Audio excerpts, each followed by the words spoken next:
القدر الجيلاني وسيدنا أبي بكر وعمر وعثمان وعلي وسيدنا الباقين منهم ورضي الله عنهم شيخ لله لهم الفاتحة. أعوذ بالله من الشيطان الرجيم. بسم الله الرحمن الرحيم.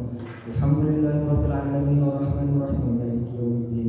إياك نعبد وإياك نستعين اهدنا الصراط المستقيم صراط الذين أنعمت عليهم غير المغضوب عليهم ولا الضالين. ثم إلى أرواح آبائنا وأمهاتنا وأجدادنا وجداتنا وإخواننا وأخواتنا وأعمامنا وعماتنا وخالاتنا وذريتنا وأحبابنا ومن أحب إلينا خصوصا إلى urang hadiahkeun kangge para tokoh antos ngantunkeun para wakaf, para orang yang sudah membantu menghidupkan masjid atau fikih.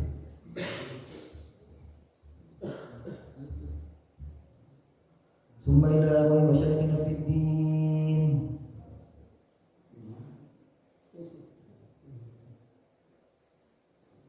Semua min ahli al-qubur wal muslimin wal muslimat wal mu'minina wal mu'minat wa yatawashshana tawashshahu bi rahmati wal maghfirah wa yaj'alul jannata maswana wa maswahum syai'un lillahi lahum al-fatihah. A'udzu billahi minasy syaithanir rajim. Bismillahir rahmanir rahim. Alhamdulillahi rabbil alamin arrahmanir rahim maliki yaumiddin. Iyyaka na'budu wa iyyaka nasta'in ihdinas siratal mustaqim siratal ladzina an'amta 'alaihim ghairil maghdubi 'alaihim waladdallin. Amin. Assalamualaikum warahmatullahi taala wabarakatuh. Alhamdulillahirabbil alamin wa bihi nasta'in wa ala umuri dunya waddin wa ala alihi wa sahbihi ajmain amma ba'd. Allahumma salli ala sayyidina Muhammad al-barzakhi bainal ahadiyati wal wahidiyah wa bainal butun wal zuhur sirri tajallil a'zam ahmadil bidayah wal bisharah muhammadin nihayah wal hidayah mahmudis sirah was sarirah mustafa al-anayah wal ri'ayah wa ala alihi wa sahbihi adada kamalika wa kama yaliku bi kamalih. Alhamdulillah, para jamaah subuh Masjid Taufik, kita diberikan kesehatan, kita diberikan nikmat untuk bisa berkumpul di tempat yang insyaallah barokah ini di Masjid Taufik. Bagaimana Bapak Ibu, puasanya lancar? Alhamdulillah. Ya, sedikit cerita Bapak Ibu, karena baru dikabarin seminggu sebelum ini dan kebetulan ya barang-barang abdi masih ada di Mesir, bahkan 90% masih di Mesir. Jadi kitab, bahan pakaian dan lain sebagainya masih ada di Mesir. Terus kebetulan di rumah nemu ataupun ada kitab Bulughul Maram. Mungkin dulu pernah ada pengajian kitab Bulughul Maram di Masjid Taufik yang alhamdulillah abdi pernah mengaji ke Syekh Nu'ay Syekh Ala. Syekh Ala itu ahli fikih. Jadi kitab ini itu kitab yang menerangkan tentang fikih. Ya. Namun di sini kitab ini itu menerangkan fikih secara umum. Jadi fikih itu ada beberapa mazhab, ada arba'atul mazhab. Yang pertama mazhab apa Bapak Ibu? Mazhab Imam Syafi'i.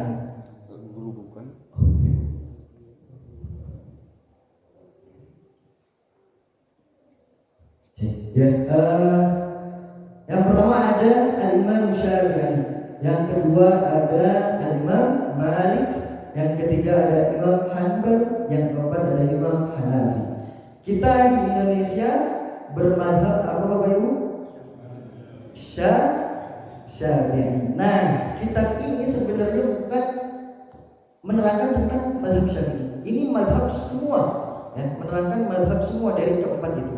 Namun Al-Imam pengarang kitab ini Al-Imam Ibnu Hajar Al-Asqalani itu beliau Syafi'i. Bahkan makamnya di Mesir dekat dengan Al-Imam Syafi'i. Sebelum kita menerangkan ataupun sebelum kita menjelaskan tentang salah satu dari hadis yang ada di Bulughul Maram, alangkah baiknya kita harus kenal, kita harus mendengarkan biografi dari Al-Imam Ibnu Hajar Al-Asqalani.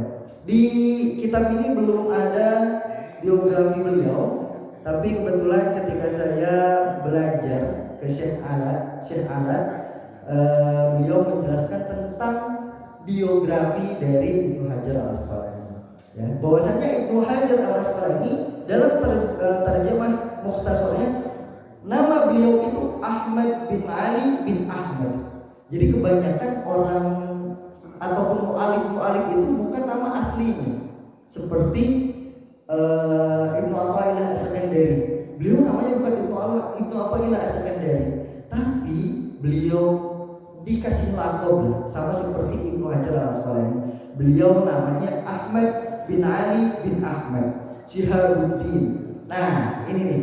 Syihabuddin itu tidak ada kaitannya dengan nama Ibnu Hajar al-Asqalani. Nanti di akhir saya jelaskan apa itu Ibnu Hajar al-Asqalani. Kenapa beliau dinamakan Ibnu Hajar al-Asqalani?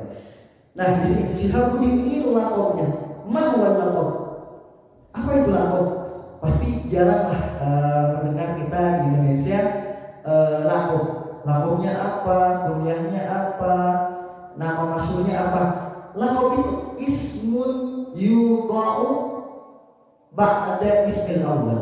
Jadi lakop itu yang sudah dinamakan nama setelah nama aslinya. Kayak seperti misalkan ini Ibnu Hajar al-Asqalani. Ibnu Hajar al-Asqalani namanya Ahmad bin Muhammad bin Ali bin Ahmad, tapi lakopnya Syihabuddin karena beliau mungkin yang seringlah ataupun bersyiar tentang agama Islam. Dan ada lagi ya, biasanya orang Timur Tengah itu suka dinamai itu sama kakek-kakeknya. Jadi dia tuh nggak cinta gitu ataupun nggak suka kalau kita dipanggil dengan nama kita sendiri. Ya, tapi sukanya dengan nama kakek-kakeknya. Ya, kayak seperti tadi itu Ahmad bin Ali bin Ahmad. Beliau sering dipanggilnya Ahmad. Beliau suka dipanggil Ahmad, meskipun ya namanya Ahmad juga, tapi beliau merasa Ahmad saya ini nama dari kakeknya. Itu. Dan kunyatuhu Abul Fadl. Kunyah itu apa sih? Ya, kunyah itu kebanyakan biasanya dipakai nama dari anak yang pertama. Seperti kalau misalnya Rasulullah Abul Qasim. Nah, kalau Ibnu Hajar al-Asqalani kunyahnya Abul Fadl. Apa itu kunyah? Ya. Ta'ridu bisyai biduni tasrih bismi. Tidak menjelaskan tentang nama aslinya, melainkan pakai nama yang lainnya seperti Abul Fadl, Abul Qasim, Ummu Kulsum dan lain sebagainya. Ya, beliau itu lahir di tahun 773 Hijriah di Mesir. Ya, beliau asli Mesir, beliau lahir di Mesir, meninggal di Mesir, dan beliau dalam masa hidupnya rajin mencari ilmu agama. Di tahun pertama beliau sudah hafal Quran, Masya Allah. Di umur 10 tahun setelah beliau lahir, beliau langsung hafal Quran. Waduh, 10 tahun. Abdi menuju resep.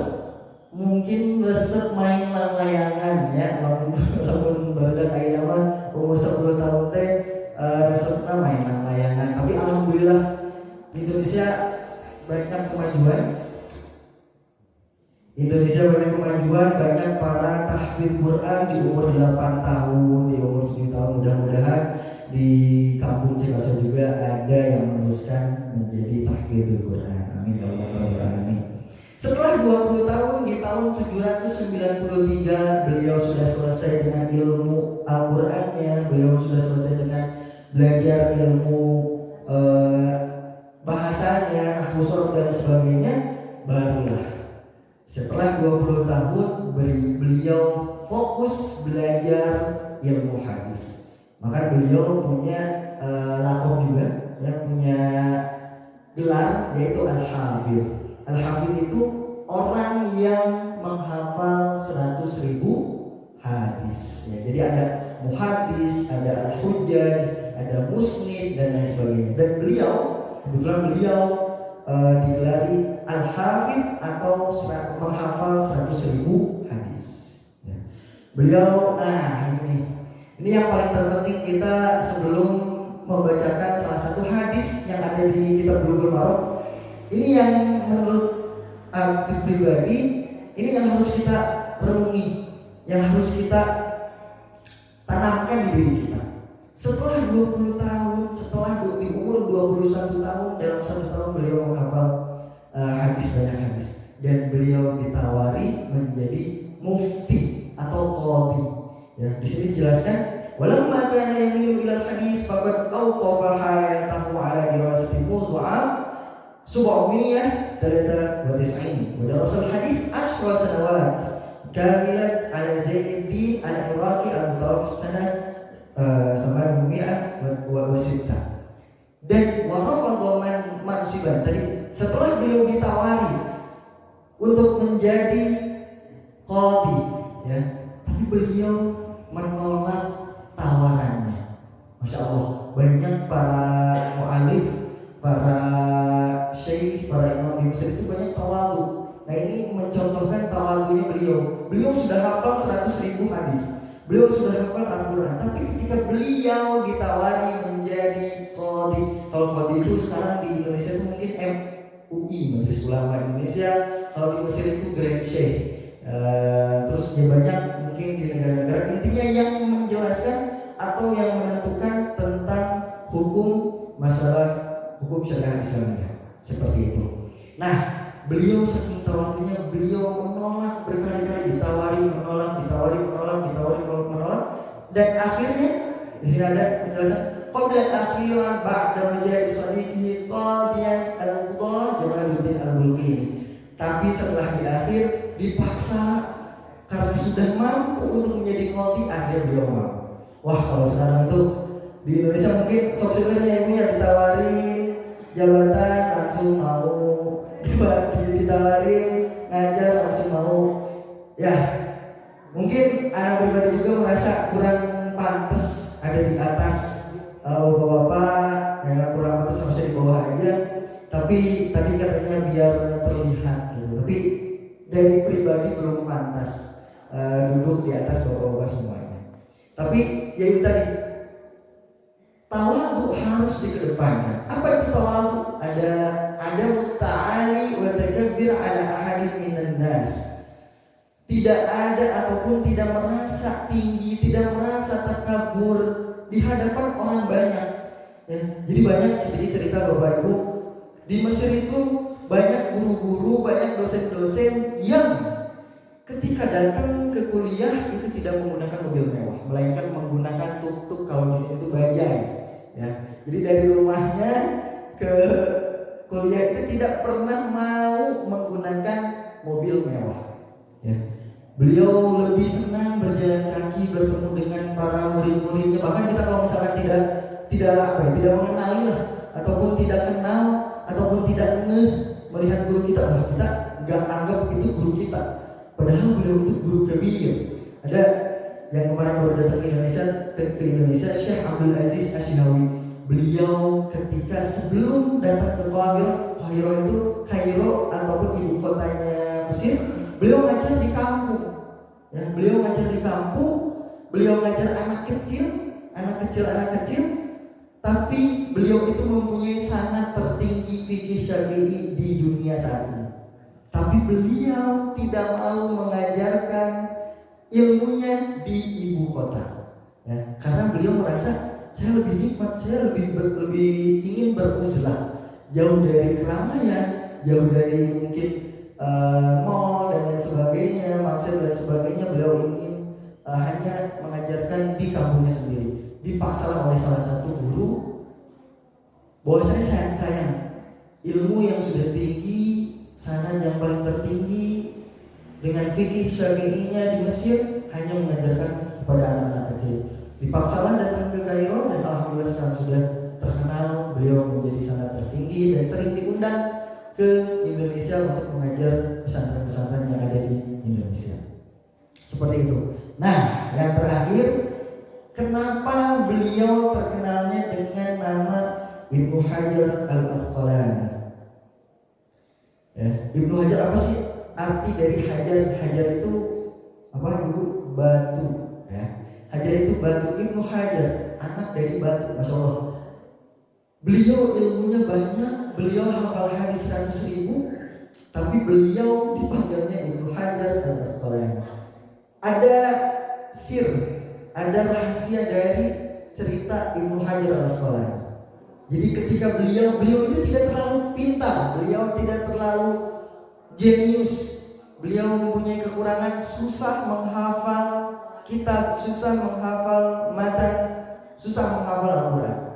Ya, Masya Allah, susah hafal Al-Quran itu dalam 10 tahun sudah hafal Al-Quran. Wah, kalau sekarang mungkin susahnya itu ya memang susah, mungkin bisa 5 tahun, bisa 10 tahun untuk menghafal Al-Quran. Tapi beliau dalam waktu kecilnya, dalam masa kecilnya beliau sudah menghafal dan beliau tidak terlalu jenius. Maka dari itu ketika beliau sedang belajar dan pulang ke rumahnya, ya beliau belajar dari madrasah. Kalau misalkan di situ kebanyakan dipanggil madrasah, bukan pesantren, bukan Pak Hadi. Nah dari madrasah ke rumahnya beliau tertahan turun hujan. Ya, jadi turun hujan, beliau neduh, dan ketika neduh beliau lihat batu yang terus dipantul ataupun terus dikenakan air. Airnya itu terus turun, lama-lama jadi.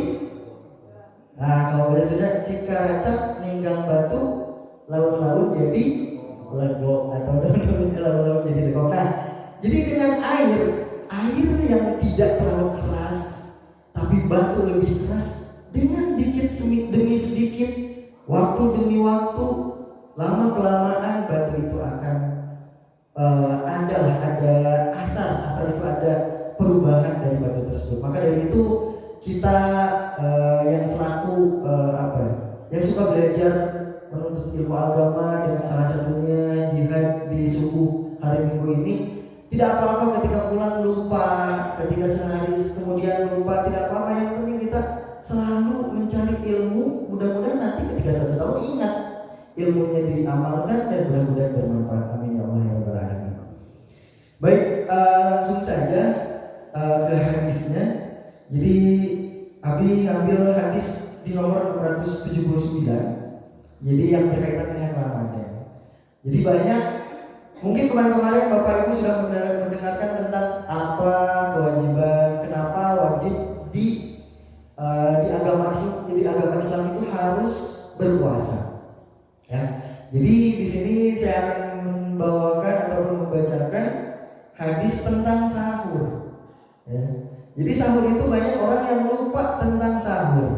Bahwasanya sahur itu banyak orang yang mengira bahwasanya sahur itu ya udah, yang penting untuk untuk menahan lapar, untuk kuat sampai nanti buka. Padahal bukan, Bapak Ibu. Ya, seperti dijelaskan di dalam kitab Bulughul Maram, wa an Anas bin Malik radhiyallahu anhu qol. Nah ini salah satu mazhab juga. Al-Imam Malik, beliau punya kitab juga Al-Muwatta, ya, tentang hadis juga. Dan pernah Imam Syafi'i ketika belum ada Sahih Bukhari, belum ada Sahih Muslim, bahwasanya kitab Muwatta ini paling sahih, ya, dengan dibanding kitab-kitab yang lain. Sekarang udah banyak kitab hadis, seperti Al-Imam Ibnu Hajar al-Asqalani juga mengarang kitab Bulughul Maram, dan salah satunya Fathul Bari juga fi Syarh Al-Bukhari. Jadi beliau juga mengarang kitab tentang syarah dari hadis-hadis dari Imam Bukhari. Wa Anas bin Malik radhiyallahu anhu qala Rasulullah sallallahu alaihi wasallam tasahharu fa inna fis suhur barakah. Muttafaq alaihi. Apa arti dari tasahharu fa inna fis suhur barakah? Kalian bersahurlah, bahwasanya di waktu sahur itu banyak keberkahan, ya, banyak keberkahan. Maka dari itu kita tajdid dunia lagi. Jangan sampai kita merasa bahwasanya kita melaksanakan sahur itu hanya sekedar untuk menahan rasa lapar, untuk supaya kita itu kuat sampai nanti buka puasa. Harus kita ubah lagi niatnya, bahwasanya sahur itu kita niatkan ibadah. Ya, kita niatkan bahwasanya ya kita melaksanakan sahur itu melaksanakan ibadah dari Allah Subhanahu wa taala. Nanti saya jelaskan apa berkah dari sahur tersebut. Yang paling terpenting kita ubah dulu niat kita. Ketika kita sahur, kita ubah niatnya bukan lagi untuk menahan, menjadi kuat, agar tidak lapar dan sebagainya, tapi kita melaksanakan ibadah yang sudah diharuskan, yang sudah diperintahkan oleh Rasulullah SAW. Nah, apa sih keberkahan yang ada di sahur? Saya menjelaskan tentang tiga keberkahan di waktu sahur. Kenapa sih Rasul itu memberikan sabdanya tasaharu fa inna fis suhur barakah? Bahwasanya banyak keberkahan Bapak Ibu ketika di waktu sahur. Yang pertama, ya, ketika kita melaksanakan sahur yang tadinya jarang bangun subuh, yang tadinya tidak pernah melaksanakan sholat sunnah malam, yang tadinya mungkin tidak pernah ataupun suka lewat waktu sholat subuhnya, ketika ada waktu sahur bisa melaksanakan sholat sunnah malam, bisa menghidupkan malam, bisa sholat subuh tepat waktu dan lain sebagainya. Maka dari itu di sahur ini banyak keberkahan. Dan juga yang paling terpenting, di waktu sebelum subuh dari 1/4 malam sampai waktu subuh itu tempat atau waktu mustajabun doa. Ya. Jadi kenapa Rasulullah menjelaskan tentang sahur ini? Tasaharu fa inna fis suhur barakah, banyak keberkahan. Ya, salah satunya banyak doa. Perbanyak doa di waktu sahur. Karena di waktu sahur termasuk waktunya mustajabun doa. Itu yang pertama. Yang kedua, ada ini sedikit masuk ke fikih, ya, Jangan sampai Bapak Ibu lupa dengan niat puasa. Ya, biasanya kita lupa dengan niat puasa. Bahwasanya Imam Syafi'i itu mengharuskan kita berniat puasa sebelum waktunya atau sebelum hari ketika kita melaksanakan puasa. Ya, seperti contohnya, ya, kita sekarang puasa, niat kita tuh harus dari semalam kemarin. Jadi Imam Syafi'i menganjurkan bahwasanya niat kita harus dimalamkan, jangan sampai niat kita ketika hari kita puasa. Contoh, ya, kita lupa nih malam-malam, kita lupa niat puasa. Nah, dengan ada sahur ini kita diingatkan untuk berniat puasa. Jadi niat puasa ketika sahur itu bukan untuk hari ini. Ya Bapak Ibu diingatkan, puasa ketika sahur bukan untuk hari ini melainkan untuk hari esok. Karena Imam Syafi'i meskipun ikhtilaf ulama, meskipun berbeda pendapat, tapi Imam Syafi'i menganjurkan atau mengharuskan niat puasa harus dimalamkan. Nah, makanya pada tarawih itu suka ada sholat niat puasa. Nah, itu harus diikuti. Kalau misalkan ada yang tidak lagi di masjid, ya harus ingat tentang niat puasanya.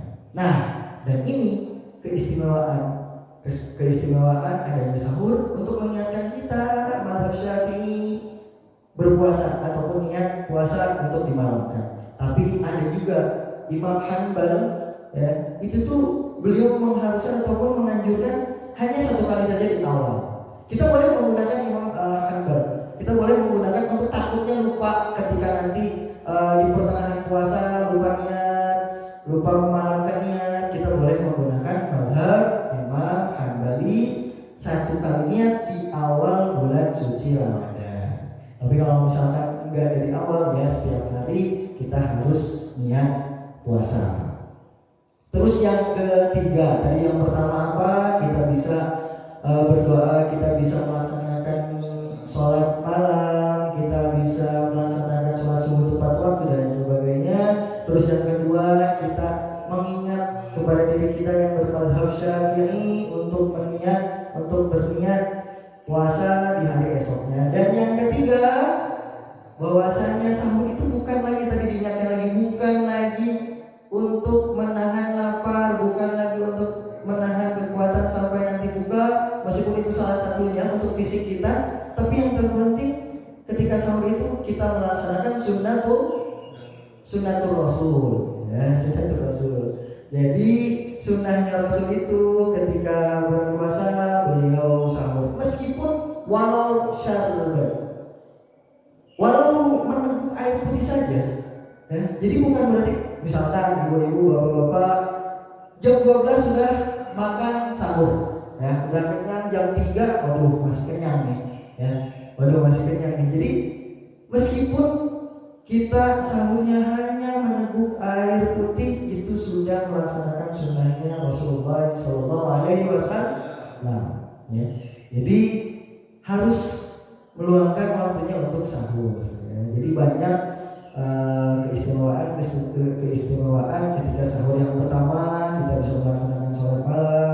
Yang kedua, kita bisa melaksanakan niat, karena di Imam Syafi'i harus berniat puasa itu harus dimalamkan. Yang ketiga, harus mengikuti Rasulullah, sunnahnya Rasulullah Sallallahu Alaihi Wasallam. Ya. Nah, ini dan juga kenapa ini saya menyimpulkan, ya, saya menyimpulkan kenapa Rasulullah harus memperhatikan sahur. Karena kalau misalkan kita pikirkan ya sahur, kita kalau misalkan gak makan sahur aja kita bisa kuat sampai buka puasa, ya. Tapi Rasulullah memperhatikan sahur ini dikarenakan, ya, yaitu tadi keberkahan. Yang kedua, Bapak Ibu, ya, yang kedua karena banyak, ya, karena banyak untuk menuju surga itu banyak caranya. Bukan hanya sholat, bukan hanya berpuasa, bukan hanya baca Quran, bukan hanya menghidupkan malam ketika bulan puasa, bukan hanya mencari ilmu. Banyak cara kita untuk menuju surganya Allah, ya. Menurut Imam Nawawi, ya, dalam kitabnya berpendapat at-turuq ilallah bi'adad anfas khalaiq.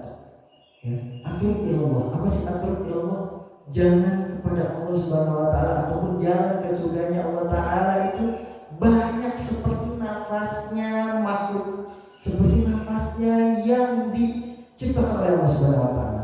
Jadi ada orang pekerja kebersihan sapu-sapu di pagi hari, ada orang bekerja bersih-bersih masjid pastinya, ada orang ketika paginya dia harus mengajarkan murid-muridnya tentang ilmu di luar agama, ada orang pekerja yang lainnya. Itu bisa jadi turun ilallah, bisa jadi jalan untuk kita menuju Allah Subhanahu wa ta'ala, atau bisa menjadikan jalan kepada surganya Allah ta'ala. Maka dari itu kita harus introspeksi diri. Yang tadi yang diajarkan oleh Al-Imam Ibnu Hajar Al-Asqalani, kita harus tawadhu, ya, kita harus rendah hati, ya, jangan sampai kita merasa kita paling baik ibadahnya, kita paling rajin ibadahnya, tapi itu tidak diterima oleh Allah Subhanahu wa taala. Tapi orang yang membersihkan sampah di pagi hari, dia ikhlas, dia sambil berpikir, bisa jadi beliau yang lebih cepat untuk menuju surganya Allah Subhanahu wa taala. Yang paling terpenting at-turuq ilallah bi'adad anfasil khalaiq. Jalan menuju Allah Subhanahu wa taala, jalan menuju surganya Allah taala itu banyak. Ya, tidak hanya ibadah saja, melainkan pekerjaan dan sebagainya, itu bisa menjadikan kita lebih cepat ataupun lebih dekat menuju Allah Subhanahu wa taala.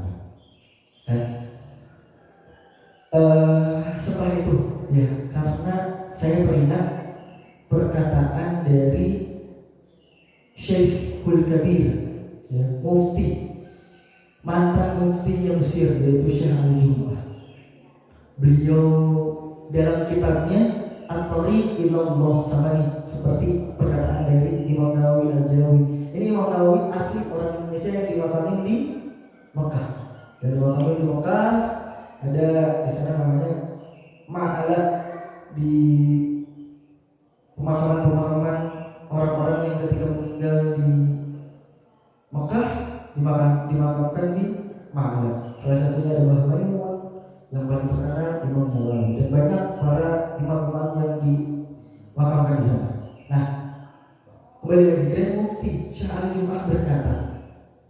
ibadah cucu Adam, ibadah anak Adam, bainar rad wal qabul. Ingat ya Bapak Ibu, anak cucu Adam, ibadahnya anak cucu Adam bainar rad wal qabul. Apa artinya? Bahwasanya ibadahnya anak cucu Adam bainar rad wal qabul, antara ditolak dan diterima. Masya Allah, auzubillah min dzalik. Ibadah kita yang banyak ini, sholat kita, sholat berjamaah subuh kita, sholat tarawih kita, mendengarkan ceramah, mendengarkan ilmu agama, ataupun saya khususnya ceramah di depan Bapak Ibu, nauzubillah tidak diterima oleh Allah Subhanahu wa taala. Ya. Karena itu tadi ibadahnya Ibnu Adam ataupun anak cucu Adam, ibadahnya anak cucu Adam antara diterima dan ditolak. Jadi mungkin selangkah ke depan bisa jadi ditolak, mundur ke belakang bisa jadi diterima. Meskipun mundur ya, masuk mundur itu apa? Misalkan ya, kita sudah sering melaksanakan sholat malam, ya, sholat malam 4 rakaat ataupun 6 rakaat setiap malam, tapi pernah satu hari kita melaksanakan 2 rakaat. Bisa jadi yang 6 rakaat tidak diterima, melainkan yang 2 rakaat diterima. Ya, itu artinya al-ibadah Ibnu Adam bainal qabul war rad. Ibadahnya anak cucu Adam antara diterima dan ditolak. Selangkah ke depan bisa jadi ditolak, atau 2 langkah ke depan bisa jadi diterima, ataupun sebaliknya. 1 langkah ke belakang, 2 langkah ke belakang bisa jadi diterima oleh Allah Subhanahu wa taala. Maka dari itu jangan sampai kita merasa harus ditanamkan tawadu. Mudah-mudahan dengan tawadu ini Allah Subhanahu wa taala menerima ibadah kita. Amin ya Allah ya rabbal alamin. Nah, saya teringat dengan ayat Al-Qur'an. Wasari'u ila magfiratin min rabbikum wa jannatin 'arduha as-samawati wal ardh. Ya. Jadi orang itu kita harus berprasangka baik. Ya. Arti dari tadi, artinya al-ibadah Ibnu Adam bainal qabul war rad itu nanti di ujungnya kita harus berprasangka baik. Apa yang dimaksud prasangka baik? Ya. Husnuzon. Apa yang disebut husnuzon? Kita harus berprasangka baik kepada diri kita harus berprasangka baik kepada orang lain juga. Ya. Apa yang dimaksud prasangka baik? Jangan sampai ketika kita lewat setelah sholat subuh, ketika kita sudah melaksanakan sholat tarawih, lewat keluar ada orang yang tidak melaksanakan sholat tarawih, ataupun ada orang yang tidak melaksanakan sholat subuh berjamaah. Kita harus husnuzon. Barangkali beliau melaksanakan sholat subuh bersama keluarga. Tapi ini yang harus diintroduksi dulu. Tapi kita sholat subuh di sini berjamaah, sholat tarawih di masjid, tapi kita meninggalkan saudara kita untuk melaksanakan sholat ibadah kepada Allah Subhanahu wa taala. Jadi itu arti kita harus berprasangka baik. Kita harus husnuzon kepada orang lain, karena ya, ayat Al-Qur'an menjelaskan wasari'u ila magfiratin wa jannatin 'arduha as-samawati wal ardh. Bersegeralah kalian untuk meminta ampunan kepada Allah Subhanahu wa taala, ampunan dari kemaksiatan, ampunan dari kita merasa hasad, ampunan dari kita nauzubillah munafik, ampunan dari diri kita nauzubillah pernah ghibah, pernah namimah. Harus dipercepat meminta ampunan kepada Allah Subhanahu wa taala, ya. Karena manusia itu harus ada rasa prasangka baik, harus ada husnuzon kepada keluarga, kepada orang lain. Ada kalanya Bapak Ibu, ada kalanya kita harus mendoakan keluarga, kita harus mendoakan orang lain yang tidak dikenal. Bukan hanya saudara yang dikenal, tapi kita harus mendoakan orang lain yang tidak dikenal. Nih, syafaat ketika nanti yaumul qiyamah ataupun yaumul hisab itu bukan dari Rasulullah saja. Ya, syafaat itu bukan dari Rasulullah saja, melainkan syafaat itu bisa jadi dari teman kita, bisa jadi orang yang tidak dikenal, bisa jadi dari keluarga kita. Maka dari itu kita harus selalu memaafkan atau mendoakan keluarga orang lain. Ya. Ayat yang tadi wasari'u ila magfiratin wa jannatin arduha samawati wal ard uiddat lil muttaqin, bahwasanya orang yang bertakwa itu akan diampuni oleh Allah Subhanahu wa taala. Apa itu yang bertakwa? Siapa itu yang bertakwa? Ingat, jangan sampai kita merasa orang yang bertakwa ya. Karena di sini dijelaskan di ayat selanjutnya, alladzina yunfiquna fis sarra'i wad dharra'i wal kadhibina al-ghaidha wal 'afina 'anil nas. Kita perhatikan satu-satu. Siapa orang yang bertakwa? Alladzina yunfiqun, orang yang menginfakkan hartanya, orang yang bersedekah. Ya. Meskipun kondisi kita itu lagi sulit, fisara berdoa, fisara itu syarat itu lapang, ya. Jadi siapa sih orang yang bertakwa itu? Orang yang bersedekah ketika lapang ataupun mempunyai harta yang banyak dan ketika susah. Wal kadhimin al-ghaidh. Siapa lagi orang yang bertakwa? Yang bisa menahan amarahnya, ya, yang bisa menahan amarahnya ketika berpuasa maupun sedang lagi tidak berpuasa, bisa menahan amarahnya. Nah, ini yang paling penting. Wal 'afina 'anil nas, orang yang memaafkan orang lain. Orang yang bertakwa itu orang yang memaafkan orang banyak, orang yang memaafkan saudaranya, orang yang memaafkan tetangganya, orang yang memaafkan keluarganya. Ya. Maka dari itu kita selaku manusia yang selalu berharap kepada Allah Subhanahu wa taala, jangan sampai kita berdoa untuk diri kita sendiri. Ya, ada kalanya kita harus berdoa untuk orang lain, ada kalanya kita harus berdoa untuk keluarga, ada kalanya kita harus berdoa untuk saudara ataupun orang yang menzalimi kita. Ya. Jadi kita harus mendoakan orang-orang tersebut. Jangan sampai setiap hari kita doa untuk kita sendiri dan lain sebagainya.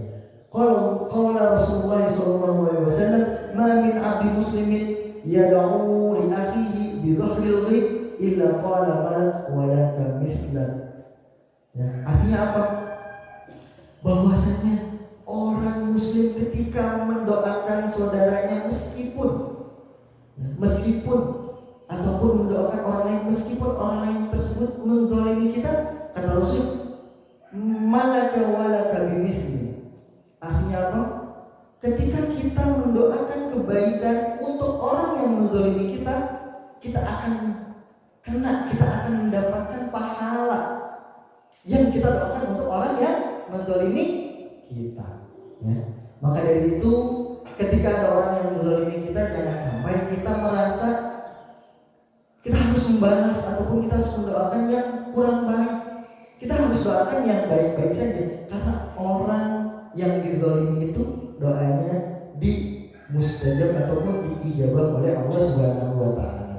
Maka dari itu, ya, setiap sebelum tidur ataupun setiap pagi kita harus berdoa, kita harus melafalkan ataupun mengucapkan bahwasanya kita harus memaafkan saudara kita harus memaafkan tetangga kita, harus memaafkan orang lain beserta doa-doa yang lainnya. Seperti itu. Ya. Nah, di sini juga ada qaul, ya, ada qaul yang tadi Al-Imam Syekh Ali Jum'ah menjelaskan, yang tadi atur ilallah ataupun al-ibadah ibnu Adam bainal qabul war rad. Jadi kita itu harus selalu menanamkan bahasa tersebut, ya. Kita harus menanamkan apa yang dikatakan oleh Al-Imam Syekh Ali Jum'ah. Ya, tadi menceritakan juga tawadhu'nya ada orang-orang Mesir, salah satunya ini, ya. Jadi kita ketika berjalan, orang Mesir tidak pernah melihatnya ataupun orang Mesir tidak pernah menganggap orang yang berbeda dengan kita itu berbeda dari segi agama. Bisa jadi perbedaan, bisa jadi perbedaannya kita dengan orang lain itu malah menjadi rahmat, ya. Ya, karena misalkan perubahan ataupun perbedaan di antara kita itu menjadi rahmat. Ya, yang terakhir Bapak Ibu, jawaban dari tadi, jawaban dari ibadahnya anak Adam, cucu Adam, bayang qabul warad, ada satu ibadah yang pasti diterima oleh Allah Subhanahu wa taala. Ada yang tahu ibadah apa, Bapak Ibu? Tanpa perlu susah payah, tanpa perlu mengeluarkan harta ataupun tanpa perlu mengeluarkan rezekinya. Ada yang tahu apa? Baca sholawat. Betul, ya. Itu. Ya, jadi ada satu ibadah yang pasti diterima oleh Allah Subhanahu wa taala, yaitu sholawatu ala nabi, sallu ala nabi Muhammad. Allahumma shalli wa sallim wa barik alaihi. Nah, jadi jangan sampai Bapak Ibu lupa setiap harinya bersolawat kepada Nabi Muhammad SAW. Ya, setiap harinya kita harus selalu melafazkan sholawat, meskipun ada ya ketika sholat kita ada melafazkan sholawat kepada Nabi.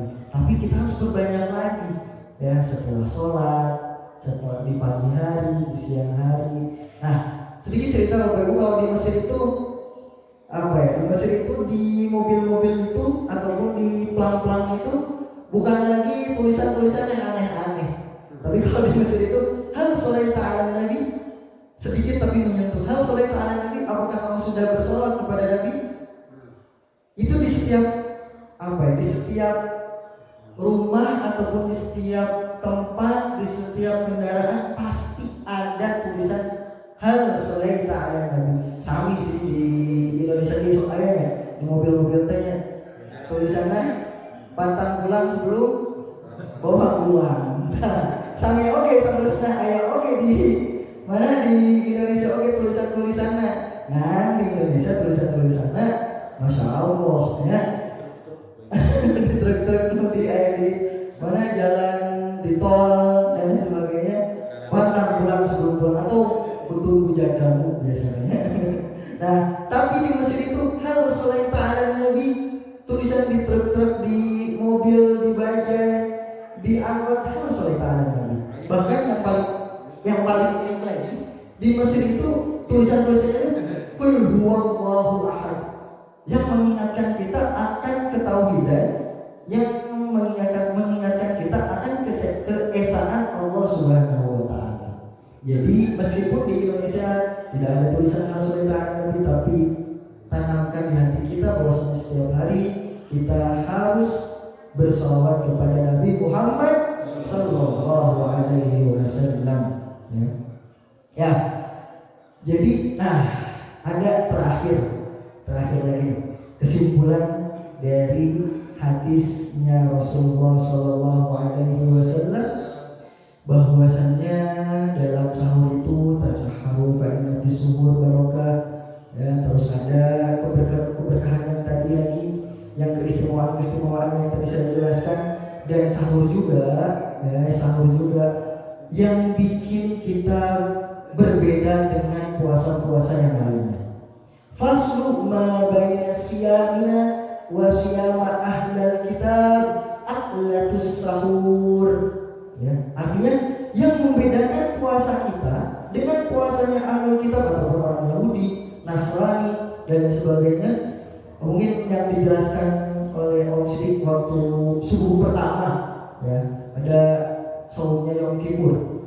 Nah, yang berbeda puasanya dengan kita yaitu di sahur, aklatus sahur. Itu yang membedakan kita dengan puasa-puasa yang lainnya, puasa orang Yahudi, puasa orang Nasrani dan lain sebagainya. Itu. Jadi jangan sampai kita sama puasanya dengan orang lain, dengan ahlul kitab.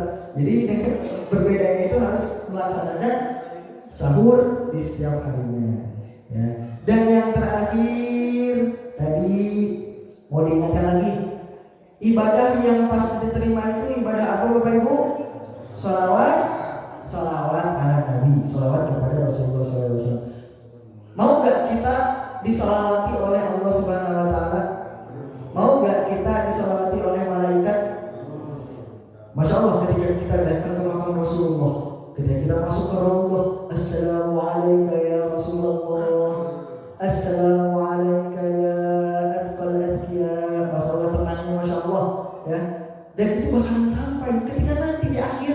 hayat ketika nanti di yaumul kiamat bakal dijawab oleh Rasulullah.